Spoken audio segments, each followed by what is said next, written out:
Hello everyone. Today we will discuss about a very important chapter, that is Animal Kingdom. And in this particular presentation we will be dealing with part 1 of this chapter, that is basis of Animal Kingdom classification. So let's start.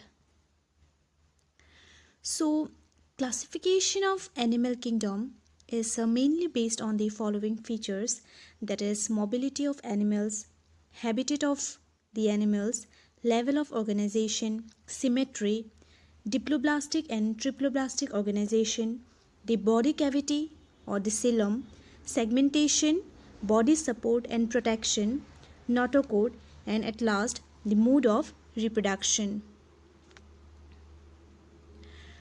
In this particular slide, we can clearly understand about the classification of animal kingdom. So, the animal kingdom, Animalia, which is multicellular, is divided into two types based on level of organization. Number one, cellular level, and the second, tissue or organ system level. Again, based on symmetry, it is again divided into radial and bilateral. Based on body cavity or coelom, animals are divided into three types, that is acoelomates, which means without body cavity or lack of coelom.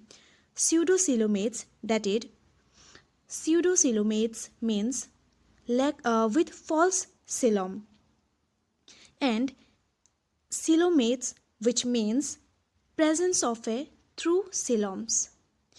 Again, here we can observe about different phylums of animal kingdom. First, Porifera.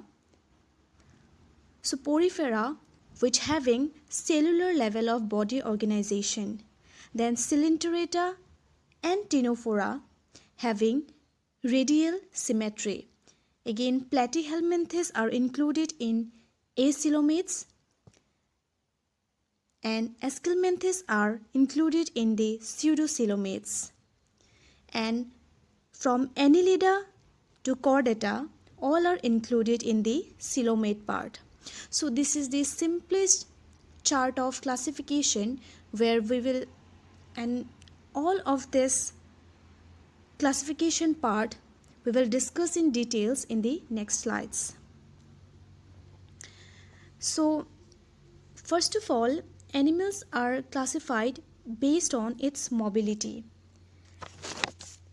As we know, most of the animals have the power of locomotion, that is, they can able to move from one place to another place.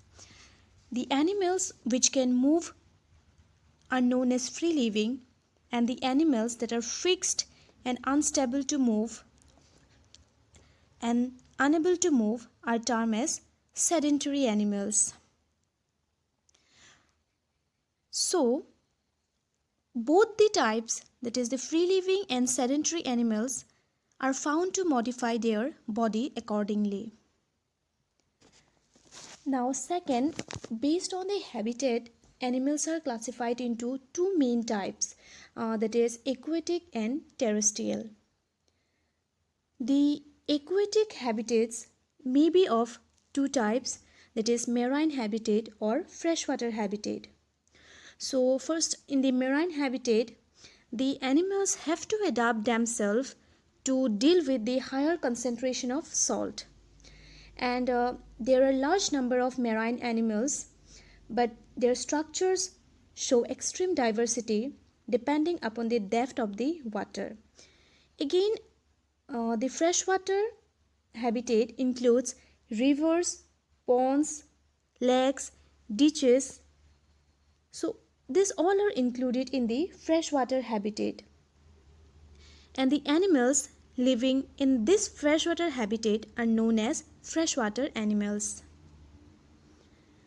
Now, terrestrial habitat, the animals that live on land are known as terrestrial animals. Again, some animals live in burrows, and so they are called subterrestrial. And the arboreal animals live in trees, and the aerial animals adapt themselves to fly in the air.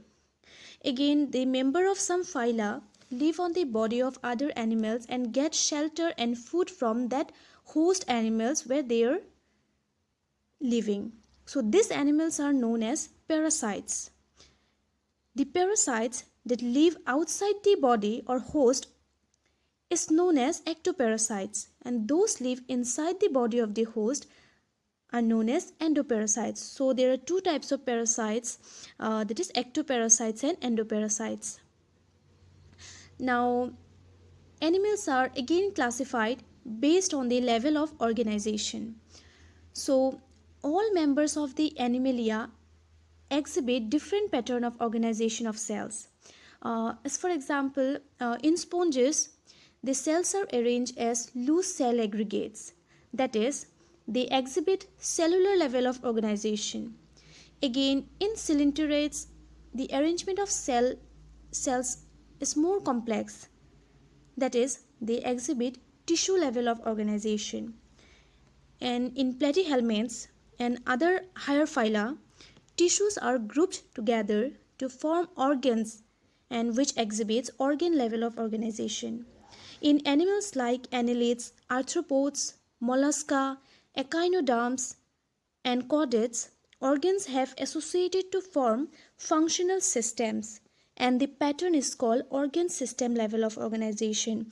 So based on the level of organizations, animals are classified mainly into cellular level of organization, tissue level of organization, organ level of organization, and organ system level of organization. And the organ system in different group of animals exhibit various patterns of complexities. As for example, the digestive system in platyhelminths has only a single opening to the outside of the body, and only that serve as both mouth and anus, and hence that type of digestive system is known as incomplete digestive system. And a complete digestive system has two openings, that is both mouth and anus. Now, the circulatory system may be of two types, that is open and closed. In the open type, in which the blood is pumped out of the heart and the cells and tissues are directly bathed in it. In closed type, the blood is circulated through a series of vessels of varying diameters, like different arteries, veins, and capillaries.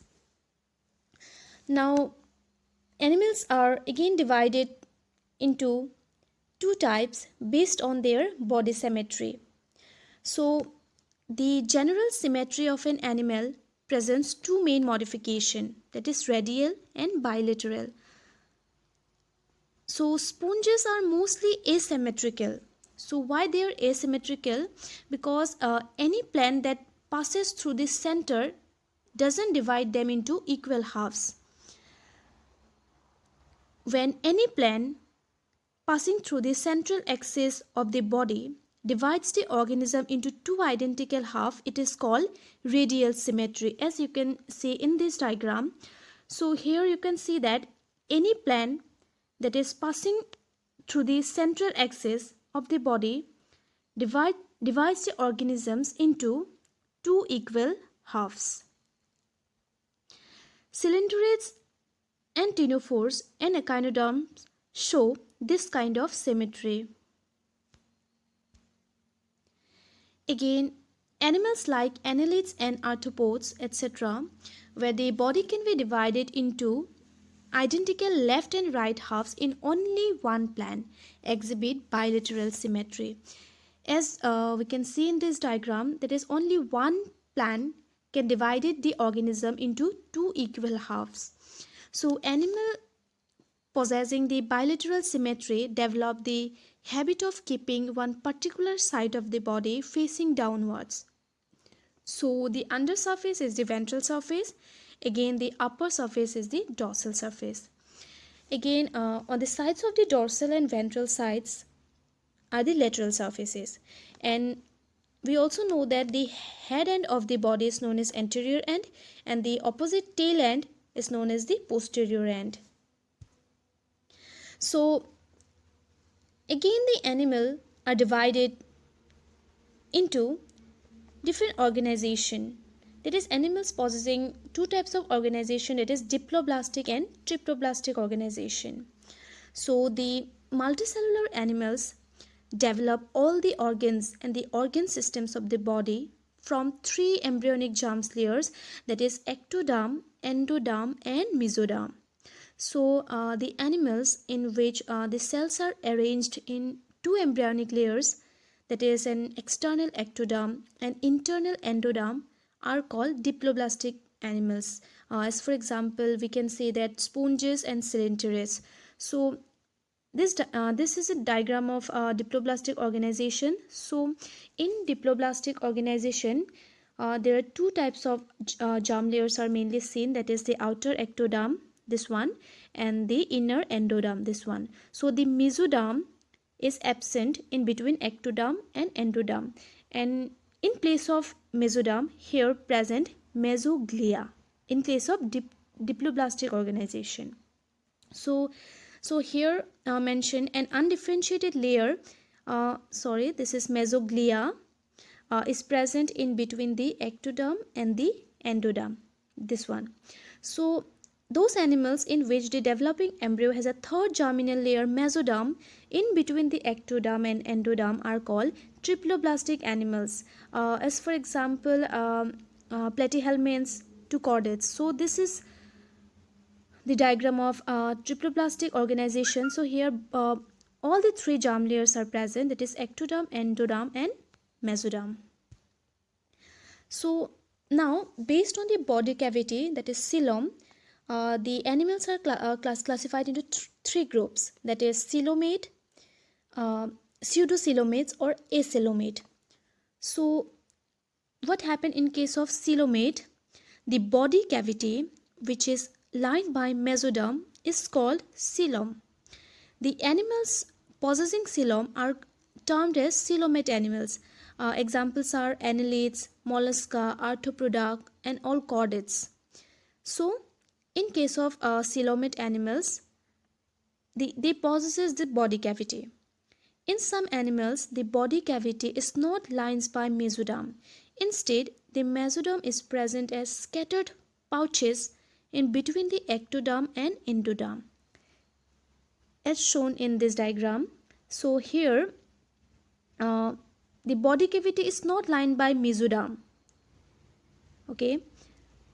Instead, the mesoderm is present. Here the mesoderm is present as in scattered pouches in between the ectoderm and endoderm. So such a body cavity is called pseudocoelom, and the animals which possess this type of coelom are called pseudocoelomates. Okay, and the animals in which the body cavity is completely absent are called acoelomates. Example, platyhelminths. Now body segmentation of animals. So in some animals, the body is externally and internally divided into different segments with different serial repetition of some organs, and each subdivision of the body is known as somoids or segment or metamere. As for example, in case of earthworm, the body shows this type of pattern called metameric segmentation, and the phenomenon is known as metamerism. And in tapeworms, new segments are added to the anterior end of the body. Each segment is independent in its structure. This type of segmentation is known as non-metameric segmentation. Now the body support and protection. So the body of the animals are either soft or hard. The primitive animals, as for example these cylindrids and worms, they do not have any hard support, but other animals possesses some hard structures as covering, and those hard structures may be present outside the body forming the exoskeleton, or may be present inside the body forming the endoskeleton. Now the notochord is a mesodermally derived rod-like structure formed on the dorsal side during embryonic development in some animals. And the animals with notochord are called chordates, and those animals which do not form these structures are called non-chordates. For example, the porifera and echinoderms. Now, based on mode of reproduction, so animals reproduce in two ways, that is the sexual and asexual way. So, and the very lowly organized and primitive animals reproduce asexually, but the higher organisms mostly reproduce bisexually. The animals reproducing sexually have definite male and female sex organs, and in some animals, in annelids, both the male and female sex organs are present in the same body, and the organisms where both the male and female sex organs are present in the same individuals, and those animals are known as monoecious or hermaphrodite animals. Again, majority of the animals like vertebrates bear male and female sex organs in separate bodies, showing distinct sexual dimorphism, and those animals are known as or called dioecious animals. So this is all about the basis of animal classification. So thank you for your kind attention. Again, if you have any doubt regarding this topic, you can contact me in the email ID provided here.